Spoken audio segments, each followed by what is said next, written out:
Bò nào pe để bạn khơi bẩn lia chập sật muốn nói với bạn mẹ làm sao mày វាបារម្ភថាវាដូចជាអត់សមខ្លាំងចាប់ពី600ឡើងវាអត់មានសំណាងណាដែលស្ងាត់ទេមិនមែនកម្លាំង500ឬក៏កម្លាំង450អីចឹងទេ năng ពីព្រោះចាប់ពី600ឡើងទៅគឺសំណាងគេចេញមកពីក្រុមហ៊ុនមកទោះសំណាងសិនក៏វាលឺដែរវាអត់មានស្ងាត់ទេ ពីព្រោះអីពីព្រោះប្រើស៊ីឡាំង4បើបងប្អូនយើងច្រើនណានិយាយពាក្យថាម៉ាស៊ីន4ម៉ាស៊ីន4ហ្នឹងណាតែជាក់ស្ដែងស៊ីឡាំង4ហ្នឹងគឺកក្រៅមេឃហើយម៉ាស៊ីននោះអត់មានស៊ីម៉ាំងណាស្ងាត់ទេសំបីដាក់ស៊ីម៉ាំងស៊ីនវាក៏លឺដែរអញ្ចឹង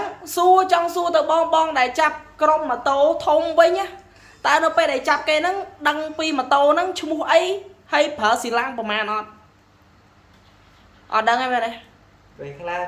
គាត់ប្រហែលជាគាត់មិនដឹងមិនគាត់មកចាំអញ្ចឹងពីព្រោះអីប្រភេទសំណាងហើយនឹងម៉ាស៊ីនគឺវាតែតែប៉ុណ្ណឹងស្រឡាំង4គឺវាលឺហើយវាអត់មានស្រឡាំង4ណាស្ងាត់ដូចអាសង្ឃទេយេហើយឥឡូវឲ្យកូនខ្មែររំពឹងអីទៀតណានិយាយទៅដៃកាអង្គជួនអរិនគាត់ចេញដីកាមកគាត់ថាបុគ្គលណា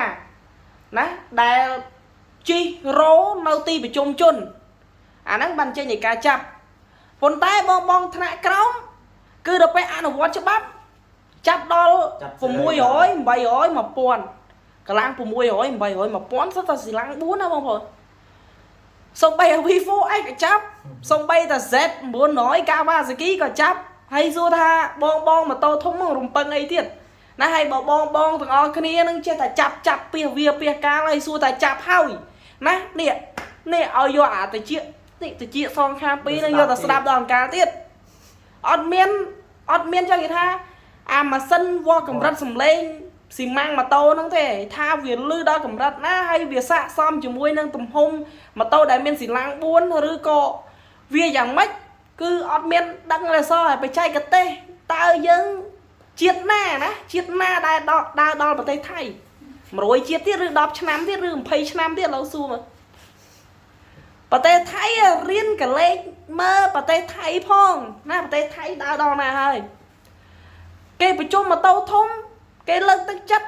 ក្រុមម៉ូតូធំណាសិតតែដាក់ពានរង្វាន់ធំដើម្បីឲ្យប្រទេសថៃប្រជាជនថៃគេនាំគ្នាប្រណាំងដើម្បីទទួលបានពានរង្វាន់ហើយគេជួយលើកស្ទួយវិស័យទេសចរច្រើនណាស់ប្រទេសយើងជួយលើកស្ទួយវិស័យទេសចរក៏ច្រើនដែរឥឡូវឧទាហរណ៍ថាក្រុមម៉ូតូ Rider ប្រជុំគ្នាទៅលេងនៅខេត្តពោធិ៍សាត់គេហៅភ្នំអីគេភ្នំ1500អីចឹងអញ្ចឹងបើសិនជាក្រុមម៉ូតូទៅ100ម៉ូតូហើយមានប្រពន្ធគាត់ម្នាក់មួយទៀតតើចំនួនមនុស្សវាកើនឡើងប្រហែលហើយ200បាត់ហើយមែនទេបាទហើយចឹងអាហ្នឹងហើយគឺជាការលើកស្ទួយវិស័យទេសចរអញ្ចឹងនៅពេលដែលជនជាតិគេណាប្រើប្រាស់ប្រភេទឡានស្ពួរឬក៏ម៉ូតូស្ពួរគេចូលមកលេងដែរឃើញទេអាហ្នឹងវាជាការទាក់ទាញភ្ញៀវទេសចរហើយខ្ញុំនិយាយទៅខ្ញុំគាំទ្រនៅចំណាត់ការនៅពេលដែលចាប់ក្មេងទំនើបណាជិះម៉ូតូរោអញញ៉ៃ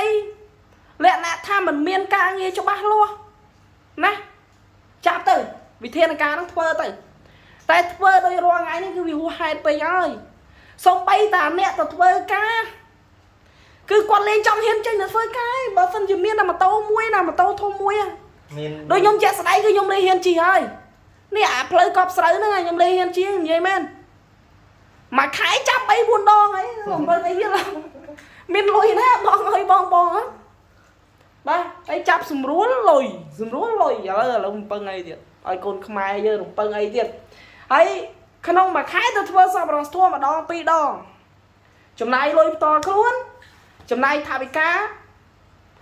បង្កើតជាក្រុមមួយដើម្បីជួយមួយក្រុមយើងបាន10 20 30ក្រុម70ក្រុមអញ្ចឹងទៅឧទាហរណ៍2-3,000 ដុល្លារដើម្បីទៅជួយដល់អ្នកក្រីក្រហើយឥឡូវបើសិនជាបងចាប់ដូចរាល់ថ្ងៃហ្នឹងបំបាក់ទឹកចិត្តកូនខ្មែរអស់ហ្នឹងខំលើកស្ទួយអាវិស័យហ្នឹងទៅរំពឹងអីទៀតអត់មានទឹកចិត្តទៀតទេឥឡូវមានតែបកាលក់ម៉ូតូធំឯងតែញ៉ាកូនទិញកង់អាគុយឬក៏អាម៉ូតូកូនទាជីវិញ Nên ngặt lo. Vì ăn miên thử ấy rùng băng ấy tiết tê con không ai dân cứ ôi bạn tức chất ôi chia mà sách bọn đưa bo chùm ngon khôi để trong gì mà tôi thôm á cứ cái đây giờ máy nó cứ ả lì Vì đang nói cứ ả lì xô cứ ả lì xô mà miên ấy tiết tê dân xua tha ta dân cô và to chui rừng công đau bê na tiết bởi cái bắt sức dân lần lần chia bát nè bo lì nó phạt về Lý Hiên là xong bây giờ chặn sáng thật với cái Lý Hiên chia nè xem em to thôi mà đâu men ở vây đại chia ti băng ấy tiệt và chặn cái tịch tiêu này hô chặt á ba